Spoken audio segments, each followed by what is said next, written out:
तो दोस्तों आज हो गया 25 सितंबर 2021। बिहार समेत देश दुनिया की बड़ी और ताज़ा समाचार लेके आए सिर्फ आपके लिए। चलिए पर खबर शुरू करते हैं। उससे पहले चैनल को अब तक सब्सक्राइब ना किया हो तो फटाफट चैनल को सब्सक्राइब कर दे, लाइक कर दे, शेयर कर दे ताकि इसी तरह खबर आप हर रोज देख सके। चलिए शुरू करते हैं आज की पहली। पश्चिम बंगाल की भवानीपुर विधानसभा सीट पर 30 सितंबर को उपचुनाव होने वाले हैं। इस सीट से मुख्यमंत्री ममता बनर्जी खुद मैदान में हैं। उन्होंने भवानीपुर की जनता को संबोधित करते हुए गुरुवार को भारतीय जनता पर जमकर हमला बोला और दावा किया कि यदि निष्पक्ष तरीके से चुनाव हुए होते तो भारतीय जनता पार्टी 30 सीटें भी नहीं जीत पाती।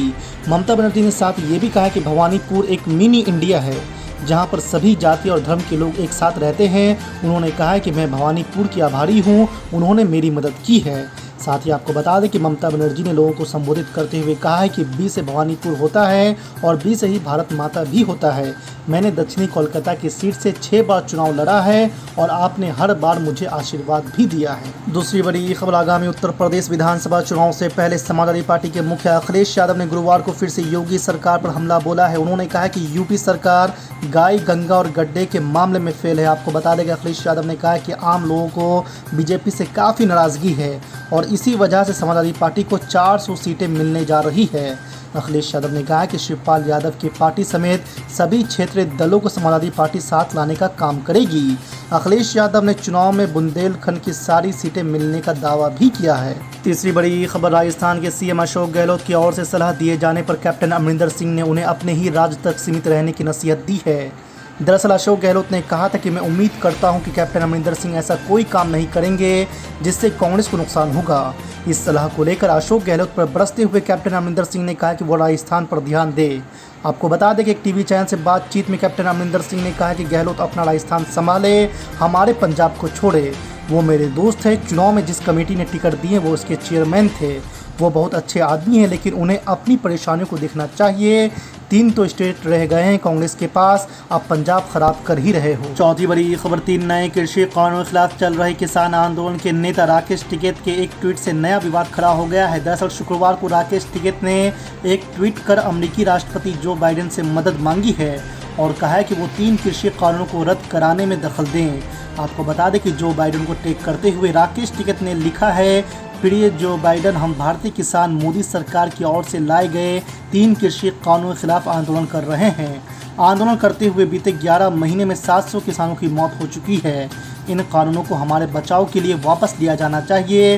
पीएम नरेंद्र मोदी से मीटिंग के दौरान हमारी चिंताओं का भी ख्याल रखें। पांचवी बड़ी खबर, बिहार में 25 सितंबर को अनलॉक 6 की मियाद खत्म हो रही है। ऐसे में गुरुवार को मुख्य सचिव त्रिपुरारी शरण ने सभी जिला अधिकारियों से फीडबैक लिया है। शुक्रवार को मुख्यमंत्री की अध्यक्षता में आपदा प्रबंधन समूह की बैठक हुई। इसमें 15 सितंबर से सभी आंगनबाड़ी केंद्र और छोटे बच्चों के स्कूल खोलने का फैसला लिया गया है। इसकी जानकारी खुद सीएम ने ट्वीट करके दी। आपको बता दें कि मुख्यमंत्री नीतीश कुमार ने ट्वीट कर कहा कि कोरोना महामारी संबंधी प्रतिबंधों के सकारात्मक परिणाम आए हैं। आज स्थिति की समीक्षा कर 15 नवंबर 2021 तक सभी आंगनबाड़ी केंद्र और छोटे बच्चों के विद्यालय को खोलने का निर्णय लिया गया है। छठी बड़ी खबर, ओबीसी जनगणना को लेकर केंद्र सरकार ने स्पष्ट कर दिया है कि कोई जातिगत जनगणना नहीं होगी। सुप्रीम कोर्ट से कहा है कि पिछड़े वर्गों की जाति आधारित जनगणना प्रशासनिक रूप से कठिन और दुष्कर है और जनगणना के दायरे से इस तरह की सूचना को अलग करना सतर्क नीति निर्णय है।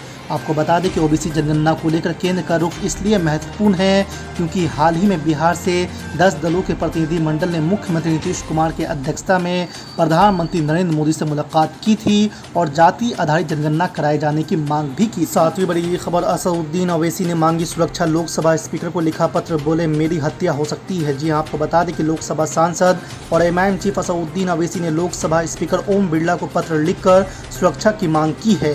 उन्होंने लिखा है कि दिल्ली स्थित उनके बंगले पर हुई तोड़फोड़ के बाद उनकी सुरक्षा को खतरा है, ऐसे में उन्हें सुरक्षा मुहैया कराया जाए। साथ ही घर पर हुई तोड़फोड़ की जांच संसद की विशेष अधिकार कमेटी को दी जाए। आपको बता दें कि मंगलवार को हिंदू सेना के कार्यकर्ताओं ने असदुद्दीन ओवैसी के 24 अशोक रोड नई दिल्ली स्थित आवास के बाहर प्रदर्शन किया और इसके बाद तोड़फोड़ की गई। प्रदर्शनकारियों ने असदुद्दीन ओवैसी के घर के बाहर लगी नेम प्लेट, लैंप और खिड़की और शीशा भी तोड़ दिया था।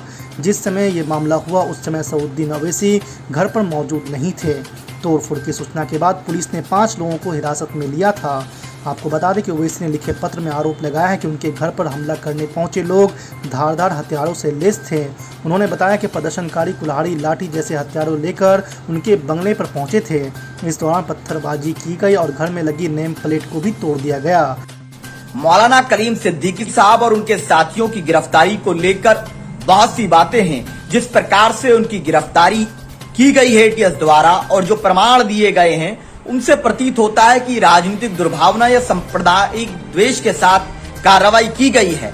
धर्म का प्रचार प्रसार करना संवैधानिक अधिकार है और ऐसा करने से रोकना मौलिक अधिकारों का हनन है। दूसरी चीज जो प्रतीत होता है कि राजनीतिक लाभ के लिए या किसी दूसरे भाव में इस प्रकार की कार्रवाई होती आई है, जिसमें बाद में 15 साल बाद बरी हो जाते हैं लोग। हम पीस पार्टी ये फैसला करती है और ये घोषणा करती है कि हम मौलाना कलीम सिद्दीकी साहब और उनके साथियों को कानूनी एवं हर प्रकार की वो मदद मुहैया कराएंगे जो संविधान हमें अनुमति देता है, क्योंकि हम न्याय को सर्वोपरि मानते हैं और किसी के साथ भी अन्याय ना हो, अत्याचार ना हो, यह हमारा संकल्प है। क्योंकि भारतीय जनता पार्टी की सरकार चाहती है कि, और इनके लोग कई बार प्रयास कर चुके हैं कि मुसलमानों को सेकंड क्लास सिटीजन बनाया जाए या धर्म परिवर्तन के लिए मजबूर किया जाए। जैसा हमने घर वापसी प्रोग्राम इनका देखा होगा, कुछ लोगों ने जो किया, और फिर सीएए और एनआरसी कॉम्बिनेशन की जो बात हुई, जो एक्सक्लूड किया गया, वो सारा कॉम्बिनेशन वही साबित होता है।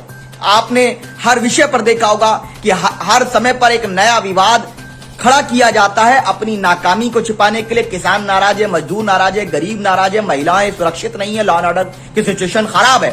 अपनी तमाम नाकामी को छिपाने के लिए भारतीय जनता पार्टी इस प्रकार से पुलिस पर या तो दबाव बनाकर या किसी दूसरे द्वेष में कार्रवाई कर पा रही है, ऐसा प्रतीत होता है। इसीलिए दूध का दूध, पानी का पानी हो सके, सच्चाई सामने आ सके, जो असली आरोपी हैं वो सलाखों के पीछे जाएं, अपराधी बचे ना और कोई बेगुनाह उस जाल में फंसकर उसकी जिंदगी बर्बाद ना हो, ये हमारा संकल्प है। बेशक हम आतंकवाद के खिलाफ थे, हैं और रहेंगे। पीस पार्टी के अध्यक्ष डॉक्टर अय्यूब साहब वाजे तौर से कह चुके कि न्याय और शांति हमारे लिए सर्वोपरि है। इसीलिए डॉक्टर अय्यूब साहब के आदेश अनुसार पीस पार्टी ने यह फैसला किया है कि हम लोग मानवता को सर्वोपरि रखते हुए, न्याय को सर्वोपरि रखते हुए कानूनी एवं हर प्रकार की मदद मौलाना कलीम सिद्दीकी साहब और उनके साथियों को मुहैया करा रहे हैं। इनके पास कोई जवाब नहीं है, मगर सिर्फ डरा डरा कर वोट हासिल करते हैं। अरे कि कौन सा इलेक्शन नहीं हुआ, अब इलेक्शन आएगा तो कहेंगे अरे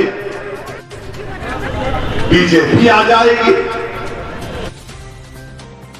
वो आ जाएगा, ये आ जाएगा। अरे भाई आ जाएगा तो फिर रोकने की तरकीब क्या है?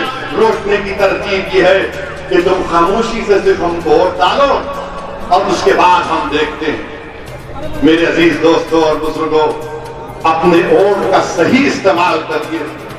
मजलिस इत्तेहादुल मुस्लिमीन के हक में अपने वोट का इस्तेमाल करिए। डरने और घबराने की जरूरत नहीं है।